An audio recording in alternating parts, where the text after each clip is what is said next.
একবার মুসা আলাইহিস সালাম আল্লাহর কাছে আবদার করলেন, এ আল্লাহ, আমি আমার গতমের সবচাইতে গুনাহগার ব্যক্তিকে দেখতে চাই। পরের দিন সকালে মুসা নবীকে এক ব্যক্তিকে দেখানো হলো যে তার বাচ্চাকে নিয়ে জঙ্গলের দিকে যাচ্ছিল। মুসা আলাইহিস সালাম এরপর আল্লাহকে বললেন, এ আল্লাহ, আমি আমার গতমের সবচাইতে সৎ ব্যক্তিকে দেখতে চাই।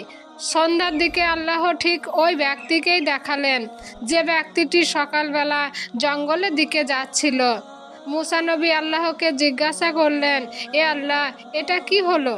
আপনি আমাকে পাপী ও সৎ একই ব্যক্তিকে কেন দেখালেন? আল্লাহ বললেন, এই ছেলেটি তার বাবাকে জিজ্ঞেস করেছিল, বাবা, জঙ্গলের চাইতে বড় কি? তখন তার বাবা বলল, পাহাড়। পাহাড়ের চাইতে বড় কি? তার বাবা বললেন, আসমান।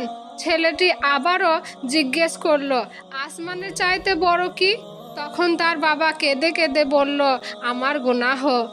ছেলেটি আবারও জিজ্ঞেস করলো, আমার বাবার গুনাহর চাইতে বড় কি?